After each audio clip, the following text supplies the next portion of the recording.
ఇంటిని సమర్పిస్తున్న వారు తెలంగాణలో అతి తక్కువ ధరలలో మీరు కలలు కన్న ఇంటిని నిర్మిస్తున్న ఏకైక సంస్థ సన్షైన్ ఇన్ఫ్రా 9069069333.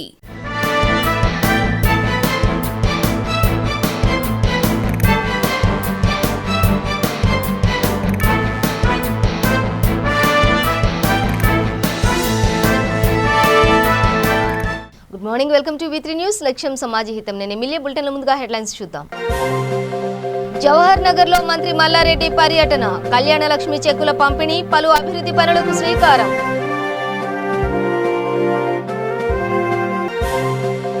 హుజూరాబాద్ లో పద్మశాలి కులస్తులతో మంత్రి గంగుల సమావేశం, పద్మశాలి భవన నిర్మాణానికి ₹1 కోటి నిధులు మంజూరు. రేవంత్ రెడ్డిపై ధ్వజమెత్తిన బాల్కా సుమన్, వినయ్ భాస్కర్. ఓటుకు నోటు కేసులో అడ్డంగా దొరికిన దొంగ రేవంత్ అని విమర్శ. తుక్కుగూడ గ్రేస్ మల్టీ స్పెషాలిటీ హాస్పిటల్లో వైద్యం వికటించి ఓ వ్యక్తి మృతి. హాస్పిటల్ ముందు బంధువులు ఆందోళన, పరారీలో డాక్టర్ జాన్సన్. పరిగిలో పాలమూరు ప్రాజెక్టు ప్రజాభిప్రాయ సేకరణలో రసాభాస, కాంగ్రెస్ టీఆర్ఎస్ మధ్య వాగ్వాదం, పరిస్థితి ఉద్రిక్తం. డీటెయిల్స్ చూస్తే కళ్యాణ లక్ష్మి, షాదీ ముబారక్ స్కీముల ద్వారా అందిస్తున్న ఆర్థిక సహాయం నిరుపేదల జీవితాల్లో వెలుగులు నింపుతుందని రాష్ట్ర కార్మిక శాఖ మంత్రి చామకూర మల్లారెడ్డి తెలిపారు. మేడ్చల్ జిల్లా జవహర్ నగర్ మున్సిపల్ కార్పొరేషన్ పరిధిలోని రెవెన్యూ కార్యాలయంలో మొత్తం 72 మంది లబ్ధిదారులకు కళ్యాణ లక్ష్మి, షాదీ ముబారక్ చెక్కులను మంత్రి అందజేశారు. ఈ సందర్భంగా ఆయన మాట్లాడుతూ తెలంగాణ ప్రభుత్వ హయాంలో అమలవుతున్న ప్రభుత్వ పథకాల్లో కళ్యాణ లక్ష్మి, షాదీ ముబారక్ స్కీమ్లు నెంబర్ 1గా నిలుస్తున్నాయని, ఈ స్కీమ్లతో నిరుపేద కుటుంబాలకు ప్రభుత్వం ఆర్థిక సహాయం చేసి ఆ కుటుంబాలను ఆదుకోవడంతో వారికి ఎంతగానో ఆసరాగా నిలుస్తుందని అన్నారు. అనంతరం జవహర్ నగర్ లో పలు అభివృద్ధి కార్యక్రమాలకు శంకుస్థాపన చేశారు. ఈ కార్యక్రమంలో zilla parishad vice chairman Besta Venkatesh, Keesara MPP Mallarapu Indira Lakshminarayana, మండల tahsildar Gowri Vatsala, MPDO Padmavathi, vice MPP J Sattireddy, వివిధ గ్రామాలకు చెందిన సర్పంచ్లు తదితరులు పాల్గొన్నారు.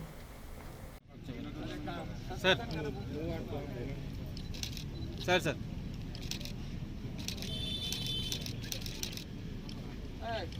ప్రాబ్లం ఉందో మా నాయకులు, మా కార్పొరేటర్లు ప్రతి ఒక్కరు కూడా వాళ్ళ డివిజన్లో మాకు ఇన్ని కరెంట్ స్తంభాలు కావాలి, మాకు ఇన్ని వైర్లు కావాలి, మాకు ఇంత డ్రైనేజ్ పని ఉంది, మాకు ఇంత మెయిన్ రోడ్ పని ఉంది అని చెప్పి ప్రతి ఒక్కరు కూడా ఎస్టిమేట్ చేసుకొని వాళ్ళందరూ కూడా ఇచ్చిండ్రు. వాళ్ళు పర్ఫెక్ట్గా ఉన్నారు. వాళ్ళ వార్డులలో, వాళ్ళ డివిజన్లలో బాగా పని చేస్తున్నారు. పోటీ పడి ఇప్పుడు ఎందుకంటే వర్కులు వస్తున్నాయి కాబట్టి పోటీ పడి పని చేపిస్తారు. అదే మాదిరిగా ఇంకా పోటీ పడి ఇంకొక 6 నెలలు 7 దాకా ఇట్లనే పోటీ పడి పని చేపించారు అనుకో, మీ వార్డులన్నీ కూడా, మీ డివిజన్లన్నీ కూడా అద్దం లెక్క అవుతుంది. ఎందుకంటే వాళ్ళు ఓట్లు వేస్తేనే మనం గెలిచినాం, వాళ్ళతోటే మనం గెలిచినాం కాబట్టి వాళ్ళ అభిమానము, వాళ్ళ ఆశీర్వాదము, వాళ్ళ ఎన్ని పొందాలి మనం. ఇంకా మనం లీడర్లమైనమంటే, నాయకులమైనమంటే భగవంతుడు వాళ్ళ ఆశీర్వాదంతో మనం నాయకులమైనాం. కాబట్టి దయచేసి మీరందరూ కూడా కొన్ని దినాలు వేరే వ్యాపారాలని పక్కకు పెట్టి కొన్ని దినాలు మీ డివిజన్లలో పెట్టుకొని అన్ని పనులు చేపించుకుంటే తప్పకుండా ఎంత ఫండ్ అయినా సరే మా సీఎం కేసీఆర్ తానా, కేటీఆర్ తానా నేను తీసుకొచ్చే బాధ్యత నాది. ఈరోజు మన జవహర్ నగర్ కార్పొరేషన్లో షాదీ ముబారక్, కళ్యాణ లక్ష్మి చెక్కులు పంపిణీ కార్యక్రమం జరుగుతుంది. దీనికి మన సభాధ్యక్షుడు, మన ఎంఆర్ఓ గౌతమ్ గారు, అదే మాదిరిగా మన గౌరవ మన మేయర్ గారు కావ్య గారు, అదే మాదిరిగా మన డిప్యూటీ మేయర్ గారు శ్రీనివాస్ గారు, అదే మాదిరిగా మన కమిషనర్ గారు గోపి గారు, అదే మాదిరిగా మా సోదరుమణులు కార్పొరేటర్లు, మా సోదరులు కార్పొరేటర్లు, కోఆప్షన్ మెంబర్స్, మిగతా ఈరోజు కళ్యాణ లక్ష్మి, షాదీ ముబారక్ చెక్కులు లబ్ధి పొందే మా సోదరుమణులు, మా అక్కలు, చెల్లెళ్ళు, అన్నలు, తమ్ముళ్ళు, మా పార్టీ ప్రెసిడెంట్ కొండల్ గారు, మిగతా అందరికి కూడా పత్రికా మిత్రులు ప్రతి ఒక్కరికి కూడా పేరు పేరున నమస్కారం. ఇప్పుడు మనం చూస్తున్నాం హుజూరాబాద్ నియోజకవర్గంలో వరాల వర్షం కురుస్తోంది. తాజాగా పద్మశాలి భవన నిర్మాణానికి స్థలంతో పాటు ₹1 కోటి నిధులను మంజూరు చేస్తున్నట్లు మంత్రి గంగుల కమలాకర్ ప్రకటించారు.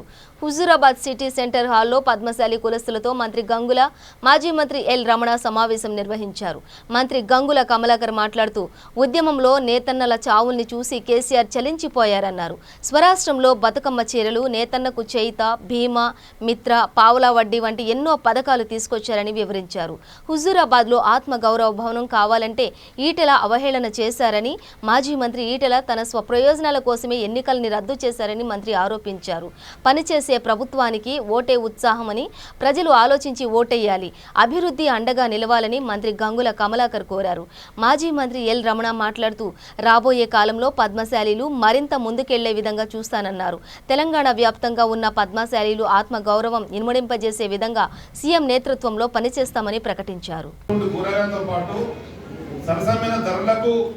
అటు వినోదం చెప్పని ప్రభుత్వం భావించిందో అదే విధంగా చేనేత బిడ్డలు కష్టపడి నేసేటువంటిది వాళ్ళు అమ్ముకోవడానికి కూడా నేత బెరణ చెప్పని కరీంనగర్ నడిబొడ్డులో ఈ దేశంలో ఎక్కలేని విధంగా కరీంనగర్ నడిబొడ్డులోనే మనం నేతగా ఏర్పాటు చేసుకున్నాం.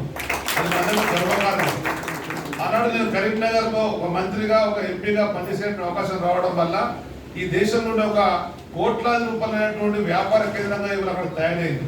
అదేవిధంగా ఇవాళ ఈ మధ్యన మన సీఎం గారు చెప్పినటువంటి మాట, నాకు ఉండేటువంటి ప్రాధాన్యతకు అనుగుణంగా అటు వ్యవసాయ రంగాన్ని, అంటే నీటిపారుదల రంగాన్ని, త్రాగునీటి రంగాన్ని ప్రోత్సహించిన దశలతో ఈ 7 ఏళ్లుగా పనిచేసిన తమ్ముడు రమణ రాబోయే కాలంలో అన్ని వర్గాలకు నిధులను సక్రమంగా అందించాలా, పథకం రూపకల్పనలో నేను ఆలోచనతో ముందుకెళ్తున్నా. నీలాంటి అనుభవమైనటువంటి వ్యక్తి గత 7 ఏళ్ళుగా అనుకుంటున్నావు నువ్వు రావాలని చెప్పని, ఇప్పటికే ఆలోచన చేయమని చెప్పిన ఒకటే ఒక మాటతో నేను అధికారం పడడం జరిగింది.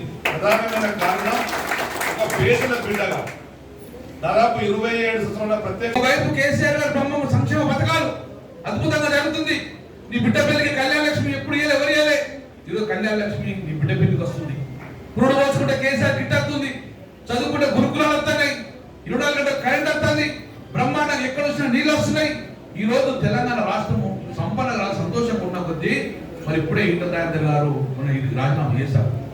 సోదరి మన ఒక్కసారి ఆలోచించుకోరు ఎందుకోసం రాజీనామా చేశాడు, ఎందుకోసం పాదయాత్ర చేస్తున్నాడు. ఎవరు పాదయాత్ర చేస్తారు? పోయినసారి ఎమ్మెల్యే వేరే పార్టీ నుండి పోయినసారి ఎమ్మెల్యే వేరే పెట్టుకుంటే ఆ ఎమ్మెల్యే పని చేయలేదు, ఆ 10 సంవత్సరాల నుంచి ఎమ్మెల్యే పని చేయలేదు. ఇక నేను పాదయాత్ర చేస్తున్నా, నీ యొక్క ప్రాబ్లమ్స్ మొత్తం నేను చూసి నేను వచ్చేసారి ఓట్లెత్తే గెలిపిస్తే పనులు చేస్తా, ఆ ఎమ్మెల్యే చేయలేదు కాబట్టి నేను చేస్తా అని చెప్పి పాదయాత్ర చేస్తారు. అయ్యా సోదరి మళ్ళా ఇప్పుడు మళ్ళా పాదయాత్ర చేస్తాడు. మీరు అడగాలి, మరి 15 సంవత్సరాలు నువ్వే ఎమ్మెల్యే కదా, నువ్వే మంత్రి కదా, ఈ పాదయాత్ర వస్తుంటే రోడ్డు బాగాలేమంటున్నావు కదా, దీని కారణం నువ్వు కాదా అని అడగాలి. ప్రభుత్వ chief whip Dasyam Vinay Bhaskar, whip Balka Suman, TPCC chief Revanth రెడ్డిపై ధ్వజమెత్తారు. గిరిజనులకు న్యాయం చేసిన ఘనత కేసీఆర్ది అని, బ్లాక్ మెయిల్ రాజకీయాలకు రేవంత్ రెడ్డి చిరునామా అంటూ తీవ్ర స్థాయిలో విమర్శించారు. హన్మకొండలో వారు మీడియాతో మాట్లాడుతూ 1,00,000 మంది అని చెప్పి 10,000 మందిలో సభ ఏర్పాటు చేసి మీరు చెప్పే మోసపూరిత మాటలు ఎవరూ నమ్మరని అన్నారు. ఇంద్రవెల్లి సభకు 20,000 మందికి మించి హాజరు కాలేదని పేర్కొన్నారు. ఓటుకు నోటు కేసులో అడ్డంగా దొరికిన దొంగ రేవంత్ అని ధ్వజమెత్తారు. గిరిజనులు, దళితుల అభ్యున్నతి కోసం పాటుపడుతున్న గొప్ప వ్యక్తి ముఖ్యమంత్రి కేసీఆర్ అని వినయ్ భాస్కర్ కొనియాడారు. రేవంత్ రెడ్డి మాజీ సీఎం, టీడీపీ నేత చంద్రబాబు ఏజెంట్గా కొనసాగుతూ ఆయన ఎజెండాను తెలంగాణలో అమలు చేస్తున్నాడని ధ్వజమెత్తారు. ఇంద్రవెల్లి గిరిజనులకు బలి తీసుకున్న కాంగ్రెస్ అదే ప్రాంతంలో సభ పెట్టి ప్రగల్భాలు పలకడం సంపినోడే సంతాప సభ పెట్టినట్లుగా ఉందని ఎద్దేవా చేశారు. ఈటెల రాజేందర్ హుజూరాబాద్ నియోజకవర్గ ప్రజలకు ఏం చేశాడని సానుభూతి ఉంటుందన్నారు. సామాన్య కార్యకర్తను పెట్టి ఈటెలను ఓడిస్తామని స్పష్టం చేశారు. ఆయన ఏదో మాట్లాడతారు, మేము మాట్లాడతాం, ఖచ్చితంగా మాట్లాడతాం, గట్టిగా సమాధానం చెప్తాం. విషయాలు ఉంటే ప్రశ్నించాలి, ప్రశ్నిస్తే డెఫినెట్గా ప్రభుత్వంగా మా యొక్క విధానాలు ఏంటి, మా యొక్క ఆలోచనలు ఏంటి సమాధానం చెప్తూ ఉంటుంది. నేను విమర్శలు చేసినప్పుడు సద్విమర్శలు చేయాలి, విమర్శలు చేయొద్దు అంటలేదు. విమర్శించి అసెంబ్లీలో కూడా విమర్శిస్తారు, కాంగ్రెస్ పార్టీ విమర్శిస్తారు, ఇతర పార్టీలు విమర్శిస్తారు, మంత్రులు సమాధానం చెప్తారు. సో మేము అట్లా కూడా సమాధానం చెప్తాం. కానీ ఆయన వాడుతున్నటువంటి భాష, మాట్లాడుతున్నటువంటి తీరు ఇది కరెక్ట్ కాదు. 68 సంవత్సరాల కేసీఆర్ గారి వయస్సుకు గౌరవం ఇవ్వాలి, 14 సంవత్సరాల ఆయన ఉద్యమ పోరాట నేపథ్యానికి గౌరవం ఇవ్వాలి, తెలంగాణ రాష్ట్ర పునర్నిర్మాణం కోసం ఆయన తాతలాడుతున్న ఆయన తపనకు గౌరవం ఇవ్వాలి. ఈ సన్నాసి ఎక్కడోడు కేసీఆర్ ఉద్యమం మొదలుపెట్టినాడు, పెయింట్ వేసుకుంటూ తిరుగుతున్నాడు నారాయణగుండ. అటువంటి వ్యక్తి వాళ్ళు వచ్చి తెలంగాణకు వచ్చిన మహానుభావుని పట్టుకొని ఏకవచనంతో సంబోధిస్తూ ఇష్టం వచ్చినట్టు మాట్లాడితే మాకు మండదా, మాకు కాలదా, మాకు మాత్రం నోరు లేవా? డెఫినెట్గా అంటాం. ఎస్ మీరు అన్నారు, 2-3 ప్రశ్నలు అన్నారు, అప్పుల గురించి సమానం పెట్టు.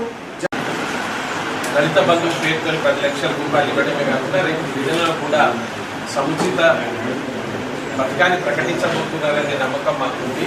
చాలామంది దళితులకు ఇచ్చేవో గిరిజనులకు ఎందుకు ఇస్తున్నారనేటువంటి వాప ఉంది. రెండవది, ఏదైతే అక్కడ మాట్లాడిన దాంట్లో కేసీఆర్ గారి నుంచి జాతిని దూరం చేయాలనుకుంటున్నాడు, ఆ హంబకు ఆయన మాట్లాడేటువంటి విధానాన్ని బట్టి అది ఎట్టి పరిస్థితుల్లో జరగదు. ఈ దళిత గిరిజనులు కేసీఆర్ నాయకత్వంలో పనిచేస్తారు, కేసీఆర్ గారిని కాపాడుకుంటారు. మిత్రులారా, ఆయన చాలా ఆయన ఇంతకుముందు చెప్పారు. ఆయన ఏ చదువుకున్నాడో నాకు తెలియదు, కానీ మేమే రాజ్యాంగం మేమే సృష్టించాం, మేమే గిరిజనులకు దళిత గిరిజనులకు రిజర్వేషన్ ఇచ్చామంటున్నాం. అది ఏందో ఎవరికి అర్థం కాదు. సరే, మళ్ళీ నేను మీకు తెలియజేసేదంటే ఐక్యరాజ్య సమితిలోనే వీళ్ళకి ఒక స్థానం ఉంది, ఒక మూలవాసులుగా గుర్తింపు ఉంది. వాళ్ళ ఎదుగుదలకు వాళ్ళ వెసులుబాటు కొరకు వైద్యుల నిర్లక్ష్యం ఓ నిండు ప్రాణాన్ని బలి తీసుకుంది. అనుమతులు లేనప్పటికీ ఆసుపత్రి నిర్వహించి ప్రజల ప్రాణాలతో చెలగాటమాడుతున్నారు. తీవ్ర అనారోగ్యంతో ఆసుపత్రికి వచ్చిన ఓ బాధితుని పట్ల నిర్లక్ష్యంగా వ్యవహరించి అతని మృతికి కారణమయ్యారు. ఈ ఘటన రంగారెడ్డి జిల్లా తుక్కుగూడ మున్సిపాలిటీలోని గ్రేస్ మల్టీ స్పెషాలిటీ హాస్పిటల్లో చోటు చేసుకుంది. కందుకూరు మండలం నేడునూరు గ్రామానికి చెందిన శ్రీశైలం కిడ్నీ సంబంధిత సమస్యతో ఆసుపత్రిలో చేరారు. బాధితునికి నిర్లక్ష్యంగా ఆపరేషన్ చేయడంతో వైద్యం వికటించి మృతి చెందారు.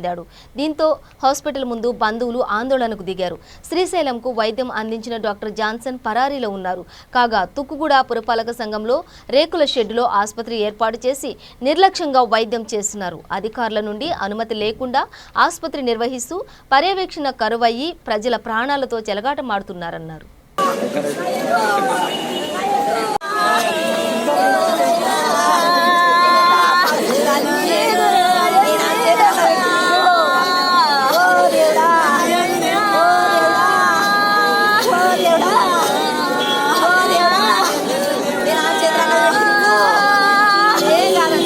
ఈడికెళ్ళి హాస్పిటల్ పెద్ద హాస్పిటల్కి పంపిస్తున్నాము అని ఇక అంబులెన్స్ వేసి నన్ను అందులోకి నూకిరు.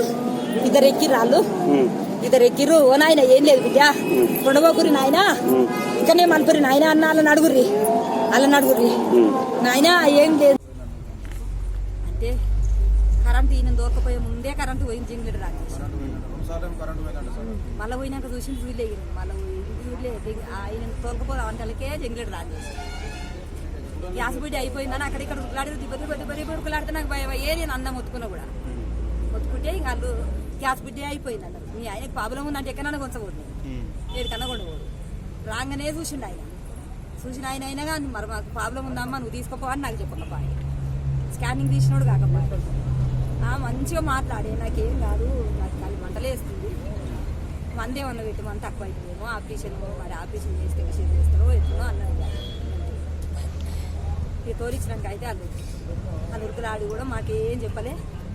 అయితే బయటకు నూకొచ్చాను, మా కారు తీరి అన్నారు. మాదే నాయన నా కొడుకుని లోపలికి పిలిచి అని చెప్పండి. మళ్ళీ అంబులెన్స్ వస్తుందంట, అంటే ఎవరి కోసం వస్తుందో అనుకున్నాను, నేను కోసం వస్తుంది అనుకోండి. బయటికి నూకొచ్చి అంబులెన్స్ కాడికి నూకొచ్చినాక నా కొడుకుని ఇంకా నూకి నన్ను అందరికి నూకేసింది. అంబులెన్స్ లో నూకి రాలేవాడి ఏడుకోకపోతురు సార్ అంటే అసినాపురంలో నవీన హాస్పిటల్ అని ఉంది, అది దోరిస్తున్నాం ఏం కాదన్నారు. కళ్ళకు ఎక్కగానే ఇట్లా పట్టుకొని చూసిన ఆయన ఏం లేదు, చల్లగా ఓ నాయన చల్లగా ఉన్నాడు. ఈయన అయిపోయింది, ఆయన చచ్చిపోయిన పిల్లలు పంపిస్తారు. అయ్యో నీ నోట్ల మన్ను పోయా అని ఎట్లనే అన్న, ఇంకా మళ్ళీ డోర్ కూడా పడలే, ఇంకా నీ నోట్ల మన్ను పోయారా. వికారాబాద్ జిల్లా పరిగిలో నిర్వహిస్తున్న పాలమూరు రంగారెడ్డి ఎత్తిపోతల ప్రజాభిప్రాయ సేకరణలో రసాభాస జరిగింది. ప్రాజెక్టు నిర్మాణంలో పర్యావరణ సంరక్షణపై ప్రజాభిప్రాయ సేకరణ చేస్తున్న క్రమంలో కాంగ్రెస్ జిల్లా కార్యదర్శి హనుమంతు మాట్లాడుతుండగా గందరగోళం నెలకొంది. పరిగి మాజీ ఎమ్మెల్యే రామ్మోహన్ రెడ్డి పోరాటం వల్లే ప్రాజెక్టు సాధ్యమైందని చెప్పడంతో అక్కడే ఉన్న కొందరు టీఆర్ఎస్ అనుకూల వ్యక్తులు హనుమంతు ముదిరాజు ప్రసంగాన్ని అడ్డుకున్నారు. వీడియోలు తీసేందుకు వెళ్లిన మీడియాను అక్కడి నుంచి పంపించి వేశారు. సమావేశం ప్రారంభమైన మొదటి నుండి పోలీసులు అత్యుత్సాహం ప్రదర్శిస్తూ ఉన్నారు. సమావేశానికి మీడియాను మొదట అనుమతించలేదు. కలెక్టర్ కలిగించుకుని అనుమతించకపోవడంతో అప్పుడు లోపలికి అనుమతించారు. ప్రజాభిప్రాయ సేకరణ షరతులు లేకుండా ఉండాలని, లోపలికి వెళ్లే వ్యక్తుల వద్ద ఫోన్లు తీసుకోకపోవడం ఏంటని కాంగ్రెస్ జిల్లా ప్రధాన కార్యదర్శి హనుమంతు ముదిరాజ్ అన్నారు. సమావేశంలో తమ అభిప్రాయం తెలుపుతుంటే రైతులు ముసుగులో ఉన్న టీఆర్ఎస్ కార్యకర్తలు అడ్డుకోవడం ఏంటని, ప్రాజెక్టు నిర్మాణానికి తమ వ్యతిరేకం కాదని, ప్రజాభిప్రాయ సేకరణ పేరుతో పోలీసులు పహారాలో గదిలో బంధించి సమావేశం నిర్వహించడం సరికాదని చెప్పారు. పాలమూరు రంగారెడ్డి ఎత్తిపోతల పథకం ఏదైతుందో దానిలో భాగంగా ఈరోజు ప్రజాభిప్రాయాల సేకరణ పెట్టడం జరిగినది. కానీ పూర్తిగా స్వేచ్ఛగా కాకుండా పూర్తిగా పోలీసు నిర్బంధంలో ఈ యొక్క ప్రజాభిప్రాయ సేకరణ పెట్టడం జరుగుతున్నది. ఈ విధంగా కాకుండా స్వేచ్ఛనిస్తూ పాత్రికేయ మిత్రులను కూడా లోపలికి అలౌట్ చేయకుండా మరి ఏమైనా సరే అక్కడ ప్రజల యొక్క అభిప్రాయము ఈ యొక్క పర్యావరణ గురించి ఏ విధంగా నష్టపోతారు, ఎటువంటి ఇబ్బందులు ఏర్పడుతుంది అనేటువంటి స్వేచ్ఛగా చెప్పే అవకాశం ఇవ్వాలి. మరి ఆ విధంగా కాకుండా మరి ఆ విధంగా ఇవ్వడం లేదు. ఈరోజు మేము ఒక్కడే చెప్తా ఉన్నాము. ఈరోజు గత నెలలో కేంద్ర ప్రభుత్వం తీసుకొచ్చిన గెజిట్ ఏదైతే 15వ తారీఖు తీసుకొచ్చినటువంటి గెజిట్లో ఈ యొక్క లక్ష్మీదేవపల్లి ప్రాజెక్టు మరి దాంట్లో అనుమతులు లేవు అనే విధంగా ఇవ్వడం జరిగినది. మరి అదేవిధంగా మరి వెంబడే అనుమతి ఇవ్వాల్సిందిగా ఈ సందర్భంగా కోరుతా ఉన్నాం. ఈరోజు రాష్ట్ర ప్రభుత్వం చేపడుతున్నటువంటి ఈ యొక్క పర్యావరణ గురించి అభిప్రాయ సేకరణ చేపడతా ఉన్నారు. కానీ మేము ఒక్కడే చెప్తా ఉన్నాము, ఈ యొక్క లక్ష్మీదేవపల్లి ప్రాజెక్టు మరి అనుమతి లేని విధంగా ఈరోజు గెజిట్లో రావడం జరిగినది. కేంద్ర ప్రభుత్వం ఇచ్చినటువంటి గెజిట్లో మరి వెంటనే ఆ యొక్క గెజిట్లో వచ్చేట్టుగా తీర్మానం చేయాల్సిన అవసరం ఉంది. అదేవిధంగా ఈ ప్రాంత ప్రజలకు తప్పకుండా ఈ యొక్క ప్రాజెక్టుకు మేము స్వాగతిస్తూ ఉన్నాం. ఈ ప్రాజెక్టులు ఇప్పటికే 2016లోనే ప్రారంభం చేసి 20లోనే కంప్లీట్ చేస్తామని చెప్పారు. ఇప్పటివరకు కూడా పూర్తి కాలేదు. ఏది ఉత్తర తెలంగాణలో మాత్రం అన్ని ప్రాజెక్టులు మరి పెద్ద ఎత్తున జరుగుతూ ఉన్నాయి. దక్షిణ తెలంగాణలో ప్రాజెక్టులు ఎక్కడ కూడా నత్తనరకన జరుగుతూ ఉన్నాయి. లక్ష్మీదేవపల్లి ప్రాజెక్టులో ఇప్పటి వరకు కూడా ఎలాంటి పనులు చేపట్టలేదు. కేవలము సర్వే రిపోర్ట్ మాత్రం అయిపోయింది. అదేవిధంగా ఏదైతే ఈ జూరాల ప్రాజెక్టును నుంచి ఈ ప్రాజెక్టు చేపడితే మరి పెద్ద ఎత్తున ఉపయోగకరంగా ఉంటుంది. ఈరోజు శ్రీశైలం ప్రాజెక్టును తీసుకురావడంతో చాలా కోట్ల రూపాయలు కూడా నష్టపోయే ప్రమాదం ఉంది. ఏదేమైనా ఈ ప్రాంత ప్రజలందరూ మంచిగా అభివృద్ధి చెందాలంటే ఈ యొక్క ప్రాజెక్టులు అనేది మనకు చాలా అవసరం. ఈ ప్రాజెక్టులు తక్షణమే వెంటనే పూర్తి చేయాల్సిందిగా ఈ సందర్భంగా మరి కామారెడ్డి జిల్లా రామారెడ్డి మండలం ఉప్పల్వాయి గ్రామంలో జిల్లా పరిషత్ హైస్కూల్ను జిల్లా కలెక్టర్ డాక్టర్ శరత్ సందర్శించారు. ప్రధానోపాధ్యాయులు గోవర్ధన్ రెడ్డి, డిఈఓ రాజు ఆయనకు ఘన స్వాగతం పలికారు. ముందుగా కలెక్టర్ పాఠశాలలో ఉన్న సరస్వతీదేవిని దర్శించుకున్నారు. అనంతరం computer room, school ground, science lab, meeting hall, గ్రంథాలయాన్ని పరిశీలించారు. స్కూల్ ఆవరణలో మొక్కలు నాటారు. హైస్కూల్ ప్రశాంతమైన వాతావరణంలో అద్భుతంగా ఉందని, హైస్కూల్ అందంగా తీర్చిదిద్దారంటూ ప్రధానోపాధ్యాయులు గోవర్ధన్ రెడ్డి, గ్రామ సర్పంచ్ గంగారంను కలెక్టర్ అభినందించారు. పాఠశాల అభివృద్ధికి విరాళం అందించిన ఆలా పర్వరెడ్డిని సన్మానించారు. ఈ కార్యక్రమంలో తెలుగు పండితులు అంబీర్ మనోహర్ రావు, ఉప sarpanch Saraswati, MPTC Umadevi, Dattatri, school chairman Balaraju తదితరులు పాల్గొన్నారు.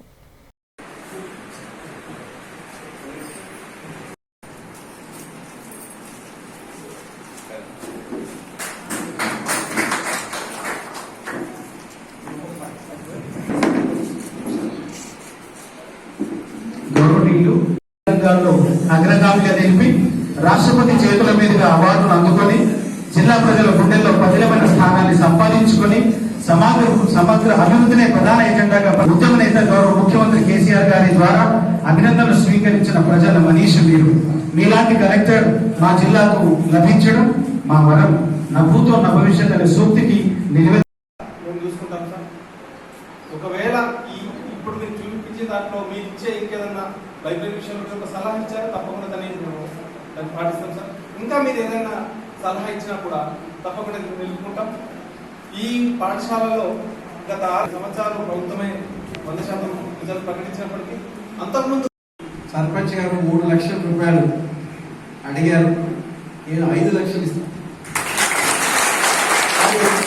2 లక్షల స్కూల్కి 3 లక్షలు ఆయన.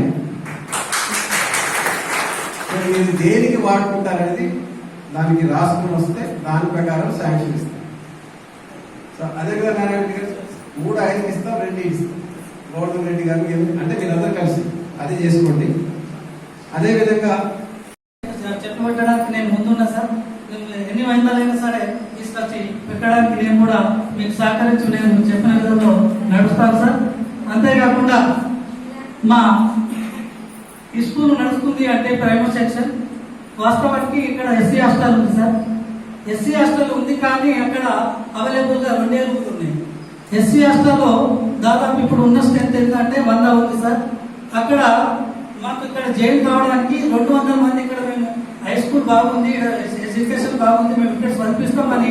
టీడీపీ ప్రభుత్వం హయాంలో విద్యుత్ కొనుగోలుకు సంబంధించి 22,868 కోట్ల రూపాయల ప్రజాధనం దుర్వినియోగం చేశారని, వాటిని త్వరలోనే పూర్తి ఆధారాలతో బాబు అండ్ కో బండారాన్ని బయటపెడతామని రాష్ట్ర నెట్ క్యాంప్ చైర్మన్ కేకే రాజు అన్నారు.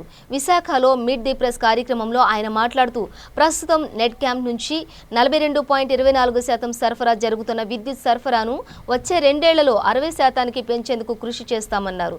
నెట్ క్యాంప్లో నవరత్నాల మాదిరిగా నవ ప్రాజెక్టులను ప్రవేశపెట్టామని, వీటిపై ప్రజలకు పూర్తి స్థాయిలో అవగాహన కల్పించి వాటిని పూర్తి స్థాయిలో అమలు చేస్తామన్నారు.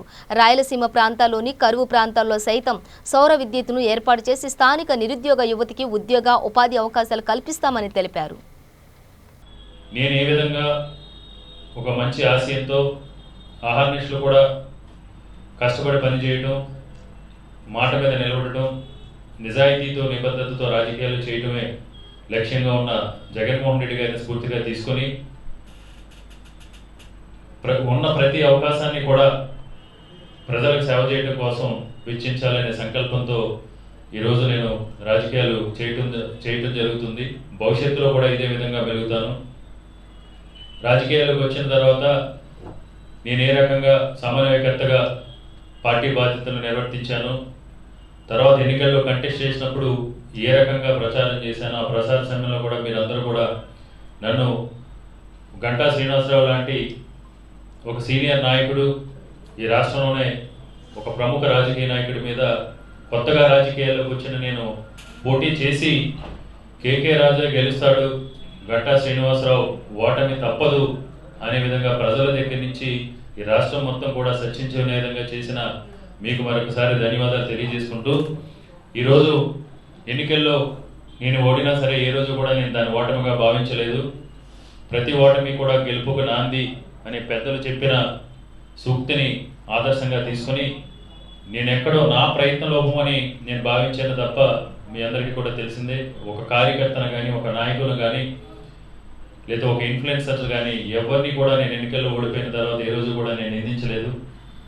నేను నాకు నేనే నా ప్రయత్న లోపం ఉందని భావించి మరింతగా కష్టపడాల్సిన అవసరం ఉంది, మరింతగా ప్రజలకు సేవ చేయాల్సిన అవసరం ఉంది, ప్రజలతో మరింతగా మమేకం అవ్వాలనే ఉద్దేశంతో నేను గత 2 సంవత్సరాలుగా కూడా పెద్దలు విజయసాయి రెడ్డి గారి ఆశీస్సులతో, జగన్మోహన్ రెడ్డి గారి దీవెనలతో ఈరోజు గత 2 సంవత్సరాలుగా నియోజకవర్గ అభివృద్ధికి ఒకవైపు, అదేవిధంగా పార్టీని కూడా, పార్టీ ఒక తల్లి లాంటిది, మనం పార్టీని కూడా బలోపేతం చేయాలి. ఎట్టి పరిస్థితుల్లోని విశాఖపట్నంలో చిత్తూరు జిల్లా కేవీపల్లి పోలీస్ స్టేషన్లో అక్రమంగా తరలిస్తున్న ఎర్రచందనం దుంగలను పోలీసులు స్వాధీనం చేసుకున్నారు. మదనపల్లి డీఎస్పీ రవి మనోహర్ ఆదేశాల మేరకు నూతన కాలువ, అటవీ ప్రాంతాలలో తనిఖీలు చేపట్టిన పోలీసులు అనుమానాస్పదంగా కనిపించిన ఓ వాహనాన్ని పట్టుకున్నారు. పోలీసులను దాటుకుని పరారయ్యేందుకు ప్రయత్నించిన ఓ ఈచర్ వాహనాన్ని వెంబడించి పట్టుకున్నారు. ఈచర్లో టమాటా ట్రేల మధ్య ఉన్న 41 ఎర్రచందనం దుంగలను స్వాధీనం చేసుకున్నారు పోలీసులు. తమిళనాడు రాష్ట్రానికి చెందిన 23 మంది కూలీలను అరెస్టు చేశారు. కేసు నమోదు చేసి కూలీలను రిమాండ్కు తరలిస్తున్నట్లు వాయిల్పాడు సీఐ నాగార్జున రెడ్డి తెలిపారు.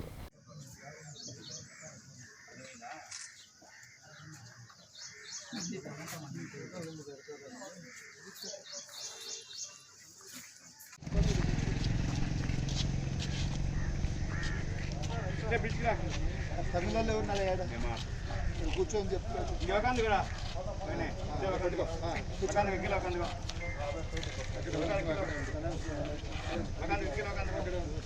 చేతులు పెట్టుకో, చేతులు వెనక పెట్టుకో,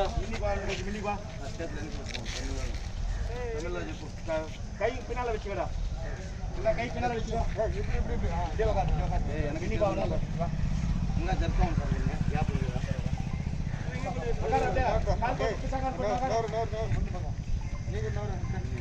సార్ జరుగురా.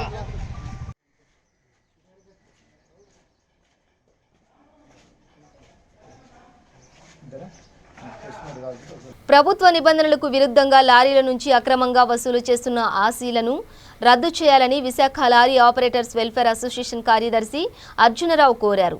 విశాఖలో మాట్లాడుతూ కరోనా సమయంలో తీవ్రంగా నష్టపోయిన లారీ ఓనర్స్కు ఆదుకునే విధంగా ప్రభుత్వం కృషి చేయాలని విజ్ఞప్తి చేశారు. ముఖ్యంగా లారీ డ్రైవర్లకు ప్రభుత్వం ఆర్థిక ప్రోత్సాహకాలను అందించాలని వారు కోరారు. ఈరోజు కూడా ఆగట్లేదు. ఎందుకంటే మేము ఎక్కడికైనా లోడ్ తీసుకొని వెళ్ళేటప్పుడు అక్కడ మా లారీ డ్రైవరు కేంద్రే ఉంటారు కనుక వాళ్ళు 4-5 వచ్చి దౌర్జన్యంగా డబ్బులు వసూలు చేస్తున్నారండి. చాలా వరకు కంట్రోల్ ఇప్పుడు త్రూఅవుట్ ఆంధ్రప్రదేశ్ అంతా కంట్రోల్ అయిపోయిందండి. మన విశాఖపట్నం, విజయనగరం, శ్రీకాకుళంలో ఇంకా దౌర్జన్యంగా కొన్ని దగ్గర వసూలు చేస్తున్నారండి. ఇవన్నీ కంట్రోల్ చేయమని అందరికీ పెద్దలకి అందరికీ మెమరాండం ఇచ్చింది. దీని మీద గవర్నమెంట్ నుంచి కూడా ఎటువంటి స్పందన లేదు. అలాగే all India Congress motor transport పిలుపు మేరకు పూర్వం లోడింగ్ అన్లోడింగ్ లేబర్ అన్లోడ్ చేస్తే ఆ రోజు డ్రైవర్ సంతోషంగా 5-10 రూపాయలు ఇచ్చాడండి లారీకి. అలాంటి ఇప్పుడు మ్యాండేటరీగా ఒక్కొక్క లారీ దగ్గర టన్నుకి 40 నుంచి 60, 70 లేకపోతే బస్తాల లెక్క 2,000, 3,000 వసూలు చేస్తున్నారండి. అది ఎవరు సరుకు అమ్మినోడు సరుకు కొనుక్కున్నోడు ఇవ్వాల్సింది లేబర్కి ఇస్తాడండి. అయినా దౌర్జన్యంగా లారీ ఓడి దగ్గర వసూలు చేస్తున్నారండి. అవి కూడా నిలుపుదల చేయమని గవర్నమెంట్కి మీ ద్వారా తెలియజేస్తున్నామండి. నెక్స్ట్ మాకు ఇంత కోవిడ్ సందర్భంగా మేము అనేక రకాల గవర్నమెంట్కి సేవలు అందించామండి. అలాగే మా లారీ ఓనర్లు కానీ మా డ్రైవర్ సోదరులు కానీ చాలామంది చనిపోయారండి. అంత కోవిడ్లో కూడా నిత్యావసరాలు తీసుకొచ్చి మేము సప్లై చేసామండి. ప్రతి ఒక్కరికి సెటిల్ గవర్నమెంట్ స్టేట్ గవర్నమెంట్ రాయితీలు ఇచ్చిందండి. కనీసం మా డ్రైవర్ సోదరులకు కానీ కనీసం 10 రూపాయలు కూడా ఎవరికి ఇచ్చిన పాపాలు లేవండి. అలాగే లారీ ఓనర్లు ఈరోజు చాలా సంక్షోభంలో ఉన్నామండి. మినిమము 1 క్వార్టర్ మాకు రద్దు చేయమని ఎన్నోసార్లు మెమరాండం సీఎం గారికి ఇవ్వడం జరిగిందండి. ఇంతవరకు 1 క్వార్టర్ కూడా మాకు ఎగ్జామ్స్ ఇవ్వలేదండి. బలవంతాన్ని మా దగ్గర డబ్బులు కట్టించుకుంటారు 3 months క్వార్టరు. అలాగే నెక్స్ట్ బులెటిన్ ముగించే ముందు హెడ్లైన్స్ మరోసారి. జవహర్ నగర్ లో మంత్రి మల్లారెడ్డి పర్యటన, కళ్యాణ లక్ష్మి చెక్కుల పంపిణీ, పలు అభివృద్ధి పనులకు శ్రీకారం.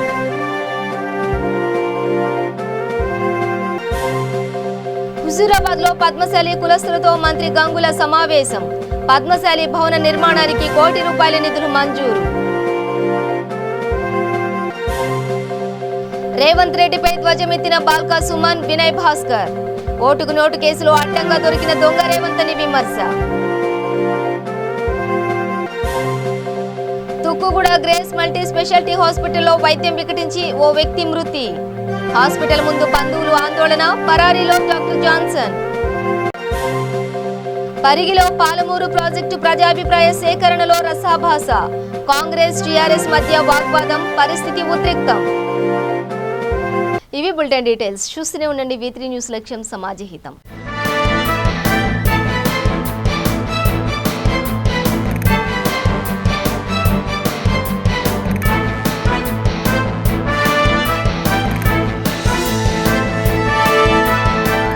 ఈ బులెటిన్ ని సమర్పించిన వారు తెలంగాణలో అతి తక్కువ ధరలలో మీరు కలలు కన్న ఇంటిని నిర్మిస్తున్న ఏకైక సంస్థ సన్షైన్ ఇన్ఫ్రా. 9069069333.